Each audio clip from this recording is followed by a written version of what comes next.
Hi. ಹಿಂದಿನ ಕಥೆಯಲ್ಲಿ ನಿನಗೆ ವ್ಯಾಸ ಮಹರ್ಷಿಗಳಿಗೆ ವೇದವ್ಯಾಸರಿಗೆ ಉಂಟಾದಂಥ ಸಮಸ್ಯೆ, ಅವರು ಪುರಾಣನ ಬರೆಯೋಕೆ ಹೋದಾಗ ಅವ್ರ ತಲೆಯಲ್ಲೆಲ್ಲ ಗೊಂದಲ ಆಗಿದ್ದನ್ನು ಹೇಳಿದ್ದೆ ಅಲ್ವಾ? ಆ ಗೊಂದಲದಿಂದಾಗಿ ಅವರು ಬ್ರಹ್ಮದೇವರ ಹತ್ರನೂ ಬರ್ತಾರೆ. ಆಗ ಬ್ರಹ್ಮದೇವರು ಹೇಳ್ತಾರೆ, ನೀನು ಗಣಪತಿ ಪೂಜೆ ಮಾಡಿದ್ಯಾ? ಮಾಡಿಲ್ಲ ಅಂದರೆ ಈ ಸಮಸ್ಯೆ ಖಂಡಿತ ಅಂತ. ಹಾಗಿದ್ರೆ ಬ್ರಹ್ಮದೇವರಿಗೆ ಹೇಗೆ ಗೊತ್ತಾಯಿತು? ಗಣಪತಿ ಹುಟ್ಟಿದಾಗ ಅವರು ಇದ್ರಲ್ವಾ, ಅವರು ಸಹ ನಿನಗೆ ಅಗ್ರಪೂಜೆ ಅಂತ ಹೇಳಿ ಎಲ್ಲರನ್ನೂ ಒಪ್ಸಿದ್ರಲ್ವಾ? ಆದರೂ ಆ ಬ್ರಹ್ಮದೇವರು ಏನು ಮಾಡಿದ್ರು ಗೊತ್ತಾ? ಒಂದು ಸಾರಿ ಅವರು ಸೃಷ್ಟಿ ಮಾಡಬೇಕಾಗಿತ್ತು. ಎಲ್ಲರನ್ನೂ ಸೃಷ್ಟಿ ಮಾಡೋರು ಅವರೇನೆ. ಪ್ರಪಂಚ, ಇಡೀ ಪ್ರಪಂಚನೇ. ಅಲ್ಲಿರೋ ಮನುಷ್ಯರಷ್ಟೇ ಅಲ್ಲ, ಪ್ರಾಣಿಗಳು, ಬೆಟ್ಟ ಗುಡ್ಡ ನದಿ ಎಲ್ಲದನ್ನೂ ಸೃಷ್ಟಿ ಮಾಡೋದು ಬ್ರಹ್ಮನೇ. ಆ ಚತುರ್ಮುಖ ಬ್ರಹ್ಮ ಒಂದ್ಸಾರಿ ಆ ಸೃಷ್ಟಿನ ಮಾಡಬೇಕಾದ್ರೆ ಆರಂಭದಲ್ಲಿ ತಾನೇ ಹೇಳಿದ್ದು ಗಣಪತಿಗೆ ಅಗ್ರ ಪೂಜೆ ಮಾಡಿ ಮೊದಲನೇ ಪೂಜೆ ಮಾಡಿಬಿಟ್ಟು ಗಣಪತಿ ಪೂಜೆ ಮಾಡಿನೇ ಕೆಲಸ ಮಾಡಬೇಕು ಅಂತ. ಅಷ್ಟೆ ಹೇಳಿಯೂ ಸಹ ಏನು ಮಾಡಿದ್ರು ಗೊತ್ತಾ? ಅವರು ಗಣಪತಿನ ಸ್ಮರಿಸ್ಲೂ ಇಲ್ಲ. ಗಣಪತಿನ ಅಂದರೆ ನೆನಪೇ ಮಾಡ್ಕೊಳ್ಳಿಲ್ಲ. ಇನ್ನು ಪೂಜೆ ಮಾಡೋದೆಲ್ಲಿ ಬಂತು? ಅವರಿಗೂ ಚಕ್ಲಿ ಮೋದಕ ತಿನ್ನೋ ಅವಕಾಶ ತಪ್ಪೋಯ್ತು. ಆದರೆ ಅಷ್ಟೊಂದೇ ಅಲ್ಲ, ಅದಾದ ಮೇಲೆ ಸೃಷ್ಟಿ ಮಾಡೋಕ್ಕೆ ಅಂತ ಕೂತ್ಕೊಂಡ್ರೆ ಅವರೊಂದು ಸೃಷ್ಟಿ ಮಾಡಿದರೆ ಅಲ್ಲಿ ಇನ್ನೊಂದು ಆಗ್ತಾ ಇದೆ. ಮನುಷ್ಯನ ಸೃಷ್ಟಿ ಮಾಡಿದರೆ ಕತ್ತೆ ಆಗ್ತಾ ಇದೆ, ಕತ್ತೆ ಸೃಷ್ಟಿ ಮಾಡೋಕ್ಕೆ ಹೋದರೆ ಕುದುರೆ ಆಗ್ತಾ ಇದೆ, ಕುದುರೆ ಸೃಷ್ಟಿ ಮಾಡೋಕ್ಕೆ ಹೋದ್ರೆ ಆನೆ ಆಗ್ತಾ ಇದೆ. ಹೋಗಲಿ, ಅವಾದರೂ ಸೃಷ್ಟಿಯಾಗಿದ್ದಾದರೂ ಸರಿಯಾಗಿದ್ದಾವ? ಯಾವ್ದ್ಯಾವ್ದು ಎಲ್ಲೆಲ್ಲೋ ತಲೆ ಒಂದು ಕಡೆ ಕಾಲೊಂದು ಕಡೆ, ಹೆಂಗೆಂಗೋ ಚಿತ್ರ ವಿಚಿತ್ರ ಸೃಷ್ಟಿ. ಆ ಸೃಷ್ಟಿಯಾಗಿದ್ದ ಪ್ರಾಣಿಗಳಿಗೆ ನಡೆಯೋಕ್ಕೂ ಆಗ್ತಾ ಇಲ್ಲ, ಆ ಮನುಷ್ಯಂಗೂ ನಡೆಯೋಕ್ಕಾಗ್ತಾ ಇಲ್ಲ. ಬೆಟ್ಟ ಗುಡ್ಡಗಳನ್ನು ಸೃಷ್ಟಿ ಮಾಡೋಣ ಅಂತಂದರೆ ಚಿತ್ರ ವಿಚಿತ್ರವಾಗಿ ಆಗ್ತಾ ಇದೆ. ಅವರಿಗಂತೂ ಪೂರ್ತಿ ತಲೆ ಕೆಟ್ಟು ಹೋಯ್ತು. ಯಾಕೆ ಹಿಂಗೆ ಆಗ್ತಾ ಇದೆ? ಯಾಕೆಂದರೆ ಅವ್ರ ಸೃಷ್ಟಿ ಅಂತಂದರೆ ಅವ್ರ ಮನಸ್ಸಲ್ಲಿ ಒಂದು ಕಲ್ಪನೆ ಮಾಡ್ಕೋತಾರೆ, ಹಿಂಗೆ ಮಾಡಬೇಕು, ಈ ಥರ ಮಾಡಬೇಕು ಅಂತ. ಆ ಥರ ಕಲ್ಪನೆ ಮಾಡಿಕೊಂಡು ಅವರು ಸೃಷ್ಟಿ ಮಾಡೋಕ್ಕೆ ಹೋದರೆ ಅವ್ರ ಮನಸ್ಸಲ್ಲಿ ಕಲ್ಪನೆ ಮಾಡ್ಕೊಂಡಿದ್ದೇ ಒಂದು, ಅಲ್ಲಿ ಆಗ್ತಾ ಇರೋದೇ ಇನ್ನೊಂದು. ಇನ್ನೊಂದು ಸರಿ ಮನಸ್ಸಿನ ಕಲ್ಪನೆಯನ್ನೇ ಚಿತ್ರ ವಿಚಿತ್ರ ಆಗಿ ಒಂದಕ್ಕಿನ್ನೊಂದು ಸೇರಿಕೊಂಡು ಹೇಗಿರುತ್ತಲ್ವಾ? ಮನುಷ್ಯ ಹುಲಿ ಮುಖ, ಕಾಲು ನಡೆಯೋದಕ್ಕೆ ಅಂತ ವಿಚಿತ್ರವಾದ ಪಕ್ಷಿ ಕಾಲು, ಈ ಥರ ಎಲ್ಲ ಆಗೋಗ್ಬಿಟ್ರೆ ಆ ಮನುಷ್ಯ ನಡೆಯೋದಾದರೂ ಹೇಗೆ? ಹುಲಿ ದೇಹ, ನರಿ ಮುಖ, ಹಿಂಗಾಗ್ಬಿಟ್ರೆ ಅದು ಇತ್ಲಾಗೆ ಹುಲಿನೂ ಅಲ್ಲ, ಅತ್ಲಾಗೆ ನರಿನೂ ಅಲ್ಲ, ಚಿತ್ರ ವಿಚಿತ್ರ ಆಗ್ಬಿಡುತ್ತೆ. ಸರಿ, ಇದ್ಯಾಕೋ ಎಲ್ಲ ಕೆಟ್ಟು ಹೋಗ್ತಾ ಇದೆ, ಇದನ್ನೆಲ್ಲ ತೆಗೆದುಬಿಡೋಣ, ಮತ್ತೆ ಮೊದಲಿನಿಂದ ಕೂತ್ಕೊಂಡು ನಿಧಾನವಾಗಿ ಎಲ್ಲದನ್ನು ಸೃಷ್ಟಿ ಮಾಡೋಣ ಅಂತ ಹೊರಡ್ತಾರೆ.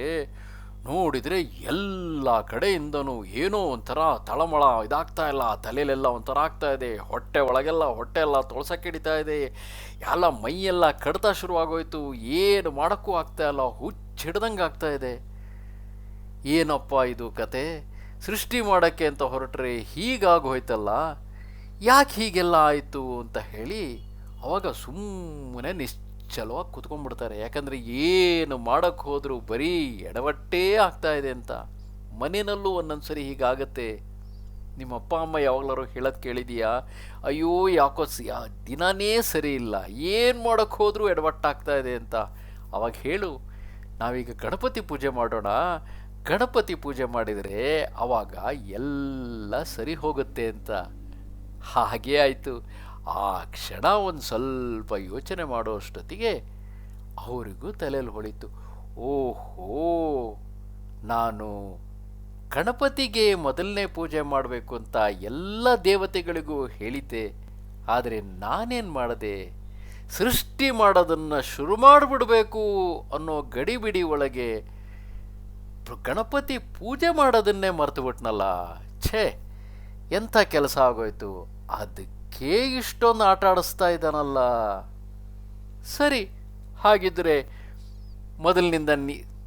ಮೊದಲು ಇದನ್ನು ಸೃಷ್ಟಿ ಮಾಡೋದನ್ನೆಲ್ಲ ಬದಿಗಿಟ್ಟುಬಿಟ್ಟು ನೀಟಾಗಿ ಒಂದು ಗಣಪತಿ ವಿಗ್ರಹ ಮಾಡಿಕೊಂಡು ಗಣಪತಿ ವಿಗ್ರಹದ ಎದುರುಗಡೆ ಆಗಲೇ ಹೇಳಿದ್ನಲ್ಲ, ಕಡುಬು, ಮೋದಕ, ಚಕ್ಲಿ ಎಲ್ಲ ತರತರಾವರಿ ತಿಂಡಿಗಳನ್ನೆಲ್ಲ ಮಾಡಿಟ್ಕೊಂಡು ಗಣೇಶ ಅಂತ ಪ್ರಾರ್ಥನೆ ಮಾಡ್ತಾರೆ. ಆಗ ಗಣೇಶ ಎದುರುಗಡೆ ಬಂದು ನಗ್ತಾನಂತೆ. ಹೇಗಿತ್ತು? ನೀನೇ ಹೇಳಿದ್ದೆ ಅಲ್ವಾ, ತಾತ ಆಗ್ಬಿಟ್ಟು ನೀನೇ ನನಗೆ ಮೊದಲನೇ ಪೂಜೆ ಅಂತ ನೀನು ಮೊದಲೇ ಹೇಳ್ಬಿಟ್ಟು ಮೊದಲೆಲ್ಲ ನಿನಗೆ ಕೊಡೋದು ಅಂತ ಹೇಳಿ, ಈಗ ನಿನ್ನ ಪಾಡಿಗೆ ನಿನ್ನ ಕೆಲಸ ನೀನು ಮಾಡ್ತಾ ಇದ್ರೆ ನಾನು ಬಿಡ್ತೀನಾ? ಹೇಗಿತ್ತು ನಾನು ಆಡಿಸಿದ ಆಟ ಅಂತ ಹೇಳ್ತಾನೆ. ಅಪ್ಪ ರಾಯ, ನಿನಗೇ ಮೊದಲನೇ ಪೂಜೆ ಮಾಡ್ತೀನಿ, ಇನ್ಮೇಲಿಂದ ಯಾವತ್ತೂ ತಪ್ಸಲ್ಲ, ನಂಗೆ ಈ ಥರ ಕಾಟ ಕೊಡಬೇಡಪ್ಪ ಅಂತ ಹೇಳಿ ಬ್ರಹ್ಮ ಗಣಪತಿಗೆ ಕೈ ಮುಗಿತಾನಂತೆ. ಇನ್ನೇನು ಯೋಚನೆ ಮಾಡಬೇಡ, ಈಗ ನೆಮ್ಮದಿಯಾಗಿ ಸೃಷ್ಟಿ ಮಾಡೋದಕ್ಕೆ ಶುರು ಮಾಡು, ಖಂಡಿತವಾಗಿ ಎಲ್ಲವುದು ನೆರವೇರುತ್ತೆ, ನೀನೇನೇನು ಅಂದ್ಕೊಂಡಿದೆಯೋ ಅದೆಲ್ಲ ನಿನಗೆ ಸಿದ್ಧಿ ಆಗುತ್ತೆ ಅಂತ ಗಣಪತಿ ಅವನಿಗೆ ಆಶೀರ್ವಾದ ಕೊಡ್ತಾನೆ.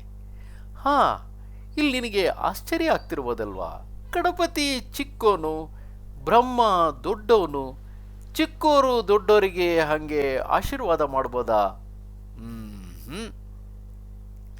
ಜ್ಞಾನದ ವಿಷಯಕ್ಕೆ, ತಿಳುವಳಿಕೆ ವಿಷಯಕ್ಕೆ ಬಂದಾಗ ಚಿಕ್ಕೋರು ದೊಡ್ಡೋರು ಅನ್ನೋದು ಏನೂ ಇರಲ್ಲ ಪುಟ. ವಿಷಯದಲ್ಲಿ ಎಷ್ಟೋ ಸಮಯ ನಿನಗೆ ಎಷ್ಟೋ ವಿಚಾರಗಳು ಹೊಳೆದಿರ್ಬೋದು, ಅಪ್ಪ ಅಮ್ಮ ತಲೆ ಕೆಡಿಸ್ಕೊಂಡು ಕೂತಿರ್ಬೋದು, ಅಪ್ಪ ಅಮ್ಮ ನಿನಗೋಸ್ಕರನೇ ತುಂಬ ಕಷ್ಟಪಟ್ಟು ದುಡಿದು ನಿನ್ನ ಚೆನ್ನಾಗಿ ಓದಿಸಿ ದೊಡ್ಡವನಾಗಿ ಮಾಡಬೇಕು ಅಂತ ಹೇಳಿ, ದೊಡ್ಡವನಾಗಿ ಅಥವಾ ದೊಡ್ಡವಳಾಗಿ ಮಾಡಬೇಕು ಅಂತ ಹೇಳಿ ತುಂಬ ಕಷ್ಟಪಡ್ತಾ ಇರ್ತಾರೆ.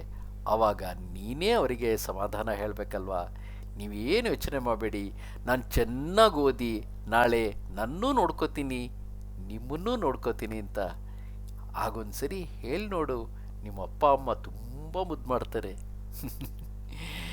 ಈಗ ಆರಾಮಾಗಿ ಮಲ್ಕೊಳ್ಳೋಣ.